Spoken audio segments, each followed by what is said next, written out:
And our next guest is Steve Petrevski. Steve is Senior Vice President and General Manager of Aeon Data and Analytic Services. He is responsible for Aeon's strategy to deliver next-generation data and analytics-driven value to its clients. Steve has previously held senior roles with First Data, with JP Morgan Chase, UBS and IBM. We're very grateful to Steve for joining us today live from the US, where, I'm sorry, Steve, it's only 5:30 in the morning there. You're very good to join us. Thank you very much. Thank you. It's a pleasure to be here. Steve, let's start by maybe at the beginning. Not a lot of people will know everything about what Aeon does as an organization. You would have strong brand recognition here. I think a lot to do with the sponsorship of Manchester United at one stage, and certainly everybody knew it from that. But we know you as an organization in the insurance industry. Perhaps you could tell us a little bit more about your organization. So Aeon is a global leader in risk retirement and health. And what we do is engage with our clients to help them solve their complex needs around these issues. And that can, in some cases, result in the need for insurance or brokering insurance activities, which we're very well known for. But also we have one of the world's largest and leading health businesses and advising our clients around the health space and also around talent and human capital. So a common thread that exists across all these businesses is that they are powered by our data and analytics capabilities, where we are leveraging our insights, our global reach, and our knowledge of the specific industries that our clients operate in to deliver world-class analytics to support our advisory work and the solutions that are delivered to those clients. Excellent. Steve, we see a move towards more and more digitization, particularly given what's happened with COVID-19. Do you want to reflect a little bit on that? Do you think this is a permanent move? Is it something that organizations need to resolve quickly?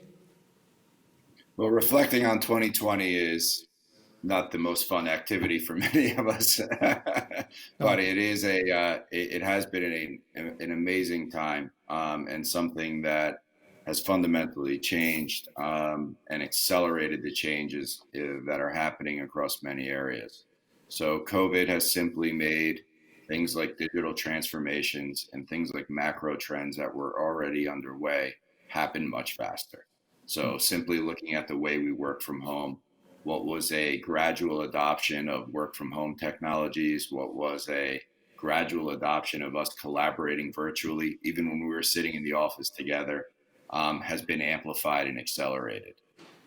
We are also seeing that in business patterns and in behavior with our clients and the clients that they serve as well. So there are businesses within Aeon that have existed for many years, which are more traditional based in the way that they conduct their activities. And then there are those that are digitally native. And what we saw during the pandemic was those that were digitally native were much quicker to respond and emerge from many of the challenges that were faced by COVID. So the agility and the adoption by our clients was certainly a move towards digital. So we think that, the 9 months or so that we have been in a very focused COVID response have probably accelerated things from maybe 5 to even 10 years of what would have taken on an adoption curve. For sure. We see it in our own business here where we've had to move so quickly. But, most of it has been good, I have to say, and I'm sure you would share that feeling.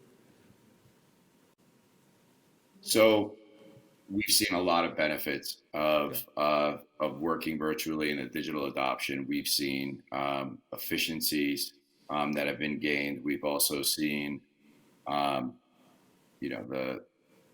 convincing of why and the urgency to move around executing and making a lot of these difficult decisions becomes a lot simpler during a crisis. However, what we are seeing and what we are starting to learn now, about 9 months in, about a year in for some, especially to our colleagues in Asia, into this journey, is that in the early days of productivity gains and things that we're seeing in the remote workplace, we know that a lot of that productivity and goodwill was built on capital of those personal relationships and those personal interactions that happened over years and months pre-pandemic. So now what we're seeing is as we endeavor on new programs and start engaging with new colleagues and new clients, places where we don't have relationships or personal knowledge, it's taking longer to develop that knowledge. In many of our growth businesses where we are hiring colleagues, we are finding it different in order to bring them on board and get them to know the team and understand our culture. In some ways it's harder, in some ways it's a little easier, but it's certainly different. So being able to adopt to culture, working norms, doing that knowledge transfer, getting people up to speed, importantly, building trust amongst colleagues and clients is a very different process in a completely digital world. So we're finding that adoption happening now. And, what was all positive in the beginning when we were all collaborating with one another saying, wow, look how easy this is to do. And the technology is great. Now, some of those important critical culture items are becoming very important. Absolutely. Steve, I'd like to bring in our partner for today, Ciara O'Brien. Ciara is a journalist with our national newspaper, the Irish Times. Ciara, you're particularly interested in the cybersecurity aspects of digitisation. Yeah, I think that's been one thing that a lot of companies have experienced. In March, when we went into lockdown, it was a very sudden thing. Companies didn't have enough time to prepare. And as a result, I mean, we all know that scammers and cybersecurity attacks usually happen, say, around the holidays when people are not quite paying attention because something else is going on. And I think we can probably class the COVID-19 pandemic as something that was definitely going on that took our eye off the ball on some things. So just with that in mind, I mean, how do companies, how do they make sure that everything that they're doing is by the book and also secure in terms of preventing those attacks, preventing phishing scams, preventing their data from being lost, and I suppose putting their customers at risk? So COVID and this large move, when it accelerated everything, it did two things to really amplify and create challenges from a cyber perspective. So when looking to manage cyber, there's, amongst many things, there's two that are often looked at. So one, when you speak to professionals that are working in the space, they talk about attack surface and surface area. So overnight, as colleagues went to a 100% virtual environment and transactions went to a 100% virtual environment, the surface area and the attack area for cyber increased exponentially overnight. So being able to manage that surface area, which is something that is very consciously managed by the chief information security officers and other colleagues that are responsible for those areas, dramatically increased. Secondly, the complexity of the environment only added to the difficulty of managing. So what we saw was a very quick move in order to collect information, to understand what was happening, to harden trust and identity management in a very rapid way. What has helped quite a bit is this rapid acceleration of cloud and cloud technologies that happened during this, which was well underway. What we have seen is the question around cloud was always around cyber. Can enterprises move to the cloud? And there was this incredibly high bar for cloud-based technologies that many would say was even higher for the own enterprises' own interior technology footprint. So that emphasis on security for cloud and that scalability that was native to cloud really helped in terms of driving and delivering those solutions in that rapidly changing environment. Is it still a barrier, though, for some companies? Because obviously, while a lot of companies have made that leap into the digital workplace, there are still some holdouts, and obviously that is going to impact their business in the months and weeks to come, because we're not, even though we have a way out, it's not going to happen overnight. I agree. It is a challenge for many, and there are some of our clients that we know have had challenges where we have engaged with them in order to help them make the required transitions and close the gap that they have around skills in order to make that happen. Digital knowledge, digital working is, there is a knowledge element that is there where, how to adopt, where to adopt, when to adopt. And then second, there is a culture issue. Many face a significant challenge in working remotely. They don't understand how things can happen in an environment where they're not interacting in person on a daily basis, or it's just simply a change to the way they work. So adopting that culture and making sure that leadership is driving that is absolutely critical as well. But I think more than ever, the ecosystem around making a digital transformation as a business is available. So for those that recognize they need to make the change and are willing to make the changes that are required, I believe the support is out there.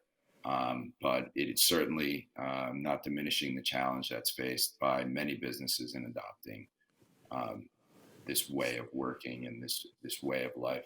Sure, Steve. You've talked before about platforms as part of that ecosystem. Can you tell me a little bit about the platforms you use and why they're important? Sure, absolutely. So when we think about platforms at Aeon, and especially in our digital and analytic services area, we think about platforms as being a place where groups of people and groups of entities come together in order to mutually benefit one another. So we don't necessarily think about them as a computer system or a platform like a technology stack. It's much broader than that. It's where our colleagues can bring together expertise that's required in order to do things like product development or in order to perform types of analytics with specific data science knowledge. It's where we engage with partners. So at Aeon, we firmly believe that innovating and embracing change is never something that we're going to be able to do all on our own. How we engage with the emerging technology and innovation community in places like Dublin, where we are working with the community and with our local office there in order to drive innovation, and how we engage with other hotbeds of innovation across the globe, whether it's Silicon Valley, whether it is areas that are emerging like Austin in Texas, whether it's areas like Singapore and other areas where we're seeing tremendous amounts of innovation. How do we embrace the companies that are making things faster, doing things differently, and bring them into our ecosystem so they can be used easily by our clients and colleagues? So we bring all those things together in these platforms and make them available. So it's really a place for technology, data, expertise, and partners to convene in a really effective way across our company. Sure. What about if you are just starting out? What are the kind of the easy wins that you can go for in terms of moving over to a digital workplace? Some of the easy wins, I think it starts with some of the things that are not technology focused.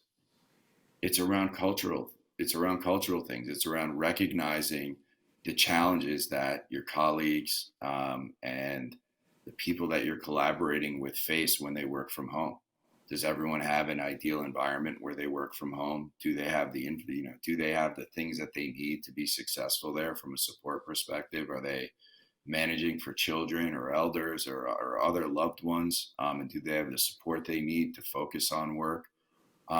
Let's recognize those things. Let's recognize the hours of the day that they're working when we're connecting in a global environment, and making sure that we're accommodating all those things that are important about life for our colleagues so that they can embrace and work in this new way. Many of the support systems that we've all relied on throughout our lives have been displaced or changed through this. So it's important for employers to recognize those human issues first. The technology ones, 9 months into the crisis, seem like, really the easiest one to solve for. Yeah. And it doesn't necessarily take a huge investment, does it, Steve? I think it starts with compassion. Compassion, yeah. I see that reflected very much in the Aeon Centre for Innovation and Analytics here in Dublin. They're a great supporter of the Analytics Institute and the community in general, and have been since we started out, which is a fabulous positive reflection on your organisation and the ethos that you espoused this morning about compassion and about people. It's very clear from your organisation, Steve. Thank you. That really means a lot. Good, good. Ciara, have you any wrap-up question for... actually, I have one here from the audience. Sorry, Ciara. 30 years ago, we saw relational databases. 20 years ago, the early internet. 10 years ago, we saw cloud for scale. What do you see as the next generation of technology? Wow, great question. So I think there is, several waves that are starting to come together now in terms of being productive and starting to make an impact. So one is the customized software stacks that exist on all those things that you just mentioned are really coming into their own. So maximizing how they execute compute and they're delivered in those cloud environments. So seeing some of these new open source software stacks that are really optimized have been fantastic and driving a lot of adoption across our enterprise and our clients as well. Secondly, we're seeing technology that is being made available and allowing non-technical colleagues to be highly productive in technology stacks with either kind of no-code, low-code environments, or the usability of different workbenches that simplify some of the technical access that used to be required, or specific knowledge that was required to access different types of data or systems. So those exciting things are happening. And then, of course, the world of compute and storage continues to evolve in very different ways along very different curves that we've monitored over the years. So for sure. Continue to watch that every day. That's fantastic. We've run out of time. Steve, thank you very much for joining us this morning at the crack of dawn. We really appreciate it, and your insights were invaluable to us. Thank you, Ciara, for joining us for this session. And we'll see you again in Dublin soon, I hope, Stephen. Excellent. I hope so as well. It's a fantastic way to start the day. Thank you for having me. Cheers. Thank you. And that ends this session.